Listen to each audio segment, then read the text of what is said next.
오늘은 어떤 키워드에 주목해봐야 될까요? 유한타증권으로 가보겠습니다. 박진희 부장입니다. 안녕하세요. 네, 안녕하세요. 네, 다시 또 금리를 올릴지도 모른다라는 우려가 이렇게 우리 증시를 크게 흔들고 있습니다. 오늘 아침 상황 다소 좀 많이 공포스럽고 좀 어렵게 느끼실 텐데 어떻게 봐야 될까요? 뭐 일단 제가 생각할 때는 파월의 그런 발언은 그냥 파월이 해야 될 일에 따른 발언이라고 생각합니다. 본인이 최근에 했던 약간 우호적인 발언으로 인해서 시장이 너무 비둘기파적으로 해석을 하고 시장의 주가가 급등하면서 나타나는 또 다른 불편함을 경계하기 위함이라고 생각을 하고 있습니다. 일단은 좀 개인적으로 좀 블러핑 느낌이라고 생각하는데요. 그러다 보니까 시장이 또 금리가 올라가고 2년물이 5% 넘어가다 보니까 시장이 좀 반응을 하고 있는 모습입니다. 전체적으로 금리에 민감한 섹터 내에 있는 종목들이 좀 약한 모습이고요. 또 2차전지 섹터주들도 지수 하락과 함께 추가 하락 이어지고 있는 모습 보실 수가 있겠습니다. 대부분의 섹터주들이 좀 하락하는 모습 속에서 일부 현대일렉트릭이라든지 효성중공업, 재룡전기 같은 전력기기 쪽들 강세 흐름 보여주는 모습 보실 수가 있겠고요. 의료기기 쪽들도 루닛이라든지 JLK, 뷰노 등 일단 소폭이지만 반등세 이어가고 있는 모습, 루닛은 좀 강한 모습 보실 수가 있겠습니다. 또한 방산 쪽들도 실적 기대감으로 오늘 상대적으로 LIG 넥슨이라든지 하나 에어로스페이스 등 강한 모습이고요. 그동안 좀 많이 올랐던 반도체 섹터에서는 좀 변동성이 있는 모습입니다. 하이닉스는 좀 버텨주는 모습 속에서 삼성전자 약세 보여주고 있는 모습인데요. 어제 많이 빠졌던 STI가 오늘 하이닉스 반등과 함께 소폭 좀 반등해주는 모습이고, 그 외에 다른 반도체 주식들도 지금 눈치 보고 있는 상황입니다. 그렇다고 시장 대비해서 많이 빠지는 건 아니고요. 지금 뭐 보합에서 약보합 내지는 강보합 이 정도에서 움직이고 있습니다. 지금 한미반도체라든지 하나마이크론 같은 경우하고 프로텍 이런 것들은 플러스권 흐름 유지되고 있는 상황입니다. 그래서 반도체가 상대적으로 강하다 말씀드릴 수가 있겠고, 오늘 로봇이라든지 인공지능 섹터주들도 대부분 다 조정에 들어간 모습 보실 수가 있겠습니다. 어떻게 본다라면 그냥 전부 다 약하다라고 말씀드리는 게 제 입장에서 되게 좀 편한 선택이 되는 것 같고요. 또 게임주들도 어제까지 많이 올랐다가 오늘은 좀 일부 조정이 들어가는 모습 속에서 위메이드의 강세는 코인 강세와 함께 같이 좀 이어지고 있는 모습 보실 수가 있겠고, 목표주가 하향 들어간 펄어비스 같은 경우도 좀 조정이 이어지고 있는 상황이고요. 소비주들도 대체로 좀 약세 흐름 보여주고 있는 상황입니다. 뭐 지금 보신다라면 코인 관련주도 가상화폐 관련주들은 상대적으로 좀 강합니다. 우리기술투자라든지 한일진공, KPMT, 위지트, 갤럭시아 모니터리 같은 경우 강세 보여주고 있는 모습 보실 수가 있겠습니다. 그래서 지금은 약간 테마주 흐름, 아시다시피 이제 빈대 테마 이런 쪽도 계속적으로 좀 이어가고 있는 모습 보실 수가 있겠습니다. 시장이 좀 약하다 보니까 오히려 좀 테마주의 흐름이 좀 부각되고 있는 모습인데요. 전국으로 좀 빈대가 확산되고 있는 상황 속에서 기사화가 계속 이어지면서 경남제약, 경농, 인바이오 같은 경우 대한유판과 함께 계속 강세 좀 이어가는 모습 보실 수가 있겠습니다. 네, 그러면 오늘의 첫 번째 키워드 확인하겠습니다. 시장 전체적으로 오늘장 밀리는 종목이 상당수다라고 얘기를 해주셨는데, 사실 이런 부분들에 영향을 미치는 게 파월 의장의 발언이었습니다. 금리 인상 가능성에 대한 이야기가 나왔는데, 물론 시장은 액면 그대로 받아들이면서 지금 한껏 움츠러들어 있는데, 이것이 어찌 보면 파월 의장의 반응이 아니었을까라는 생각도 한번 해보고요. 앞서서 모두 발언에서 부장님께서 연준 의장이라는 자리에 따른 발언이었다, 이렇게 얘기를 해야 되지 않을까요? 얘기를 해주셨는데, 저도 일면 그 부분에 상당히 좀 동의하고 있습니다. 실제로 한다 그러면은 또 하지는 않더라고요. 그러면 이 상황을 어떻게 좀 받아들여야 될까요? 네, 지금 누가 봐도 시장 돌아가는 분위기라든지 경제 상황 이것저것 봤을 때는 인하를 하면 인하를 했지 더 올릴 수 있는 상황은 좀 아니라고 생각합니다. 최근에 미국의 고용도 조금씩 둔화되고 있는 모습이고요. 소비도 살짝 좀 둔화되는 모습들이 나타나고 있습니다. 이게 그동안 연준이 금리를 올려오면서 만들고자 했던 모습들이고요. 그런 현상들이 지금 나타나고 있는 상황 속에서 금리를 다시 올리겠다도 아닙니다. 그런 상황이 온다라면은 올릴 수도 있다. 그래서 연준은 대응할 것이다. 당연히 원론적으로 말할 수밖에 없는 대응이라고 생각합니다.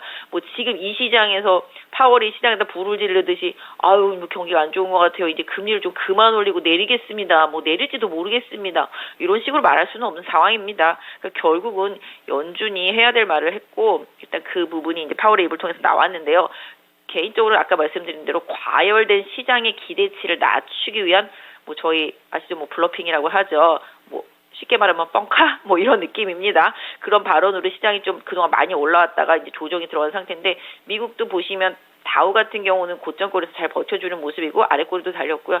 나스닥이 그 발언에 좀 영향을 받으면서 좀 음봉이 세게 나온 상태라서 우리 시장도 미국 나스닥 시장이 좀 영향을 많이 받고 있는 상태라서 시장이 좀 조정 들어간 상태입니다. 최근에 또 공매도 이슈로 인해서 급등했던 시장에 어느 정도 좀 자정작용이 이어지고 있다라고 말씀드릴 수가 있겠습니다. 그래서 오늘의 조정은 뭐 공포감으로 받아들일 필요까지는 없겠습니다만은 그동안 공매도 이슈, 뭐 시장이 급등하면서 생겼던 불필요한 급등으로 인한 과대평가 이런 부분들이 조금 그러니까 제자리로 돌아가기 위한 흐름, 뭐 이런 흐름을 좀 봐주시는 게 좋겠고 특히 지금 실적 발표 이어지고 있습니다. 어제도 실적 발표한 기업들 급락 나오는 모습 보셨다시피 다음 주까지도 계속 실적 발표 이어집니다. 실적 발표 이후에 애널리스트들 리포트 멘트 다 이어지고 있으니까 이런 부분들까지 충분히 좀 확인하시고 뭐 원하시는 종목들의 저점 매수를 좀 노리시는 전략이 좋겠고 실적 발표 안 한 기업들은 일단은 조금 관망하고 상대적으로 실적을 먼저 발표하고 지금의 변동성이 시장과 함께 더 커진 종목들 중에서 향후에 뭐 4분기 내지는 내년에 실적이 좀 좋아질 수 있는 기업들에 대한 저점에서의 선정 과정 이런 부분들은 분할적으로 좀 이어져야 되겠다라고 말씀드리겠고요. 상대적으로 지금 금융 지주사라든지 일부 지주회사들이 상당히 좀 강했던 부분들은 연말 배당 수요 이런 부분들과도 좀 연결이 되고 있으니까 이런 부분들은 좀 참고해 보실 수가 있겠고요. 전체적으로 뭐 방산 강세도 실적 기대치라고 보시면 좋겠습니다. 그래서 상대적으로 지금 우호한 위치에 있는 반도체 이런 쪽 부분들도 시장이 돌아서면 빨리빨리 돌아서거든요. 지금 주석 엔지니어링, 프로텍 이런 것들 빠르게 돌아서고 있기 때문에 관심 있게 뭐 반도체라든지 이런 것들도 같이 좀 챙겨보시고 전반적으로 오늘 소비주들까지도 좀 약세의 흐름, 심리적인 부담이 분명히 있습니다. 금리 인상에 대한 부분은 바이오한테도 약세 원이 될 수도 있겠고요. 그래서 전체적으로 시장이 최근에 좀 너무 과열되었다, 흥분해 있다 이런 부분들을 좀 식혀주었었다라는 발언으로 해석해 주시면 좋겠습니다. 그러니까는 숨고르는 정도로 봐야 되는 것이지 직전 저점을 이탈한다거나 크게 뭐 우려를 해야 된다거나 이런 상황은 아니라고 보시는 거죠? 개인적으로는 지수 자체는 저점이 나왔다고 생각을 하고 있습니다. 다만 지수가 저점이 나왔다고 종목들이 저점에 나오는 건 아닙니다. 지금 일부 종목들 같은 경우는 지난 2300선보다 더 밑에 주가가 있다라는 점도 염두에 두시면 답이 되겠습니다. 네. 다음 두 번째 키워드 넘어가겠습니다. 그 가운데서도 눈에 띄는 부분이 또 키워드 있는 몇몇 바이오주들 강하고요. 그리고 반도체가 반등이 상당히 빠르고 강하게 나타나고 있습니다. 반도체 소부장 내에서는 또 상승불 켜는 종목군들도 속속 눈길을 끕니다. 반면에 약한 쪽은 이렇게 매맞을 때 2차 전지는 더 호되게 맞는 모습인데요. 크게 밀려 내려가고 또 소비자 일부 그동안에 강했던 종목군들 일부는 상승폭을 반납하는 모습도 보여주고 있습니다. 어떤 기준으로 봐야 될까요? 네, 뭐 어려운 섹터가 2차 전지하고 반도체 섹터인데요. 반도체 섹터주들은 뭐 최악을 지나면서 지금 이제 회복의 기조에 있다라는 시장의 기대치를 주가에 계속 반영시키고 있다라고 보시면 좋겠고 2차 전지 같은 경우는 기대감이 이제 극도에 달했다가 최근에 나오는 지표라든지 여러 가지 이슈들 이런 부분들이 상승폭을 제한하는 이제 뭐 조정의 빌미가 되고 있다라고 보실 수가 있겠습니다. 특히 지금 지수의 연동력이 상당히 강하고요. 2차 전지 섹터주들은 지수가 반등하면 빠르게 반등하고 지수가 반락하면 또 빠르게 하락하고 있습니다. 말씀드렸던 대로 지수라고 지금 보시면 딱 답이 될 정도로 2차 전지 섹터주들은 그런 변동성을 그대로 강하게 보여주고 있습니다.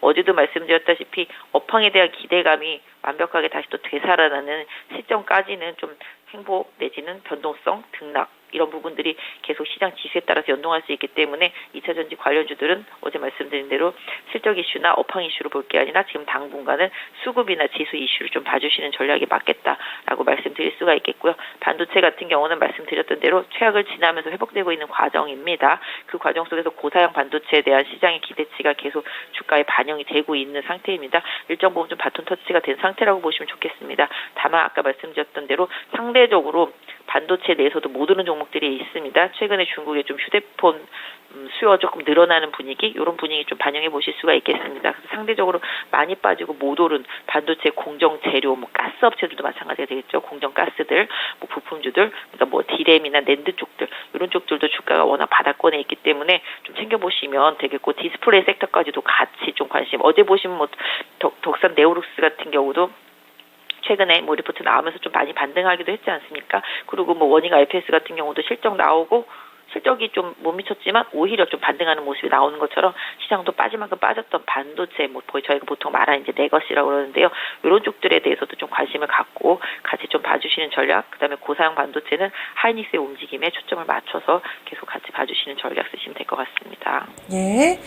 다음은 지금 이야기해주신 반도체하고 2차원지 봤는데, 그리고 일부 바이오 쪽이라든지 소비재 쪽도 간략하게만 좀 설명을 해주실까요?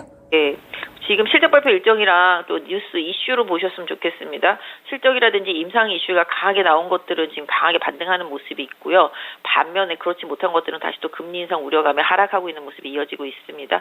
코인 쪽들도 최근에 비트코인 같은 경우 상당히 급등하면서 지금 위메이드의 흐름에 가장 영향을 많이 주고 있다라고 보여주고 있고, 또 그다음에 비트코인 관련주들도 강하게 움직임을 좀 만들어내고 있다라고 보여지고 있습니다. 그래서 코인 관련주들 같은 경우는 비트코인의 움직임 이 부분에 조금 초점을 맞춰서 봐주시되, 단기적으로 좀 워낙 많이 올랐었고 우리 기술 투자라든지 뭐 갤럭시와 머니트리 이런 것들 상당히 많이 올라 있거든요. 이런 부분들 뭐 계속 고점 돌파 여부 내지는 뭐 직전 고점 돌파 여부 이렇게 좀 보셔야 될 것 같은데, 일단 추세는 이쪽은 좀 좋은 편인데 이쪽에서도 뭐 위메이드랑 같이 방향성 보시면서 상위권 거래량 많은 한 두세 종목 정도, 이 종목만 좀 추세 대응을 하시면 좀 좋겠다라고 좀 말씀드릴 수가 있겠습니다. 소비주들도 지금 경기 우려감에 좀 많이 빠지고 있고요. 최근에 많이 올랐던 종목들 다 돌아가면서 한 번씩 지수와의 눈높이를 맞춰줬기 때문에 다시 또 빠지고 있는 현상이 좀 나타나고 있다라는 점 염두에 두시면서 지수 흐름 보시고요. 지수 2,400 깨졌습니다. 2,400대 다시 회복하는지 여부 좀 챙겨서 보시고, 최대 지지선은 2,380선 정도에다가 지수 관련주들은 좀 설정해 놓고 대응하시면 좋겠습니다. 다음 마지막 키워드 보겠습니다. 약간 겹치는 부분이 좀 있는데요. 코인하고 빈대 이런 테마주들, 짧은 테마주들, 반짝 테마주들 좀 나오고 있습니다. 조금 전에 뭐 비트코인 관련된 종목은 얘기를 해주셨고, 빈대나 뭐 마이크로플라스마, 뭐 중입자 이런 키워드를 가진 테마주들은 어떤 대응 필요할까요? 그러게요. 지금 뉴스에 반응하고 있습니다. 아까도 말씀드렸지만 시장이 오른 만큼 따라오르지 못한 종목 내지는 새로운 테마주들이 강하게 좀 부각이 되고 있는데요. 빈대도 일단은 뭐 지난번에도 말씀드렸지만 코로나처럼 결국은 좀 지나갈 이슈다. 뭐 빈대가 이게 안 잡힐 이슈는 아니다라고 생각하고 있지만, 워낙 뭐 뉴스라든지 이런 공포감 확산 때문에 관련주들이 많이 오르고 있는데, 뭐 개인적으로는 그때도 말씀드렸지만 이번 이슈 지나가고 나면 다시 또 그 기업들한테는 그와 관련되어 있는 이슈가 나타나지 않는 이상은 또 매출에 영향을 받을 수밖에 없다라는 점 염두에 두시면서 관련주들은 이 테마 뉴스에 따른 급등을 장기적인 하락 이후에 기술적인 반등을 이용해서 나중에 탈출할 수 있는 좀 기회로 삼아보시는 게 개인적으로 맞겠다. 뭐 물론 탈출할 기회가 어느 시점이라고 말씀드릴 수는 없겠습니다만은 뭐 빈대가 슬슬 뭐 퇴치됐다라든지 없어졌다라든지 이런 뉴스와 함께 영향을 받을 거라고 보고 있으니까 그런 타이밍을 한번 잡아보시는데 좀 노력을 해보시고요. 앞서서 말씀드린 대로 뭐 지금 비료 이슈라든지 뭐 기타 등등 화학 재료 이슈 이런 것들도 다 그와 좀 연동하고 있다라는 점도 좀 염두에 두시면 좋겠고, 뭐 가상화폐는 아까 좀 말씀드렸으니까 참고하시고요. 일단 전반적으로 테마주들은 좀 테마주로서의 역할, 이 부분에 좀 충실하게 대응해 주시는 게 좋겠고, 시장이랑은 상대적으로 좀 다르게 움직인다라는 점을 좀 염두에 두시고요. 해당 종목들 뭐 추격 매수해서 매매하시는 분들 뭐 제가 말릴 수는 없지만 확실히 그 기업에 대한 신뢰라든지 뭐 이런 부분들 확실히 좀 챙겨 보시면서 트레이딩 영역으로만 좀 대응해 주시는 게 좋겠고, 오히려 지금의 시장 조정은 우량주에 대한 저점 매수의 기회로 활용해 주시는 전략이 좋겠습니다. 그럼 다음 주에 뵙겠습니다. 네, 감사합니다. 예. 유한트증권의 박진희 부장이었습니다.